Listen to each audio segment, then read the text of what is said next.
அன்புக்குரிய நண்பர்களே, இன்றைக்கு அர்ஜுன் சம்பத் சொல்லியிருக்கிறான்.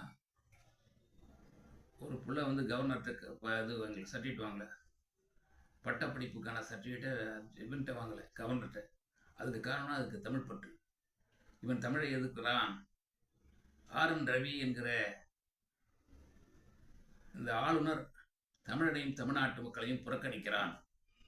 ஆகவே அவன் கையில் வாங்கக்கூடாதுங்கிற ஒரு சிந்தனை அந்த பிள்ளைக்கு இருந்ததுனால, வைராக்கியம் இருந்ததுனால நல்ல தமிழனுக்கு பிறந்திருக்காது.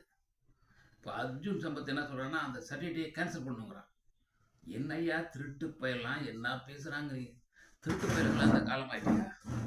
திருட்டு பய, முள்ளமரி பய, இந்த பயலுக்கெல்லாம் இப்போ அன்றைக்கி முக்கியமான இடமா விழுது. இவனெல்லாம் என்ன செய்யுது? பெரியார் இருந்தால் செருப்பால் அடிக்கணும்டாங்குவார். நாம் செய்ய முடியாது. நம்ம அதுக்கு நிலைப்பாடு உள்ளவர்கள் இல்லை. ஆகவே நண்பர்களே, இதெல்லாம் ஒரு அயோக்கியர்களினுடைய செயல்பாடு. இதெல்லாம் மக்கள் கண்டிக்கணும். இவனெல்லாம் கண்டிக்கணும். அவன்லாம் போனால் அவனுக்கு கருப்புடி காட்டணும். இது மாதிரி உணர்வு இருந்தால் தான் அவன்லாம் திருந்துவான். அவன் தமிழ்நாட்டுக்கு சொந்தக்காரனாக இருக்க மாட்டான். அவன் ஆத்தா தமிழ்நாட்டுக்காரியாக இருக்க மாட்டான். அதனால தான் இப்படிப்பட்ட உணர்வு அவனுக்கு வருது. ஆகவே நண்பர்களே, இதெல்லாம் கண்டிக்கத்தக்கது. ஆர்.என். ரவி கண்டிக்கத்தக்கவனோ, அதுபோல தான் இந்த அர்ஜுன் சம்பத்தும் ஒரு அயோக்கியத்தனமானவன் என்பதனை இந்த தமிழர்கள் புரிந்து கொள்ள வேண்டும். நாளைக்கு அவன் எலெக்ஷனில் நின்னா கூட அவனுக்கெல்லாம் ஓட்டு போடக்கூடாது. மக்கள் அறிவுபூர்வமாக செயல்பட வேண்டும் நண்பர்களே. அவெல்லாம் ஜெயிக்க போகிறதில் இருந்தாலும் என்னென்னமோ கூறான். எடப்பாடி பழனிசாமி கூறான். இப்போ ரத்தன கமலம் பிரிக்கிறாங்கிறான். என்னென்னமோ சொல்கிறான். என் முதுகில் ஏறி போகலாங்கிறான். ஆனாலும் அவனை மக்கள் விரும்புகிறானா? எதிர்கட்சிக்காரன் விரும்புகிறானா? இந்த தமிழகத்தில் இருக்கிற 20 கட்சிகள் திராவிட முன்னேற்ற கழகத்தினுடைய கூட்டணிக்கு வந்துருச்சு. 20 கட்சி. ஆனால் இவனை எவனுமே விரும்பலையே. இவனை எவனும் எதுக்கு ஆதரிக்கவில்லையே? எடப்பாடி பழனிசாமியை ஏன் ஆதரிக்கவில்லை? அவன்கிட்ட சரக்கு இல்லை, மக்கள் செல்வாக்கும் இல்லை, வாக்காளர்களும் இல்லை. ஆகவே தான் எடப்பாடி பழனிசாமியை மக்கள் விரும்பவில்லை.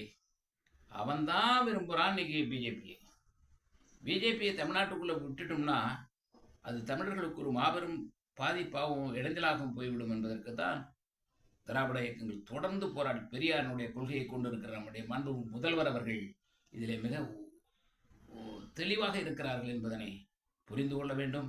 இப்படிப்பட்ட அயோக்கியர்களை அங்கு கண்டிக்கப்பட வேண்டும். அர்ஜுன் சம்பத் போன்றவர்களை கண்டிக்க வேண்டும். ஆர்.என். ரவி அந்த பாப்பாவை கண்டிச்சுட்டு விடல, காரி மூஞ்சில் தூப்பிட்டு போயிட்டா இல்லையா? அந்த நிலை ஒவ்வொரு தமிழனுக்கும், உணர்வு உள்ள தமிழனுக்கு வர வேண்டும்.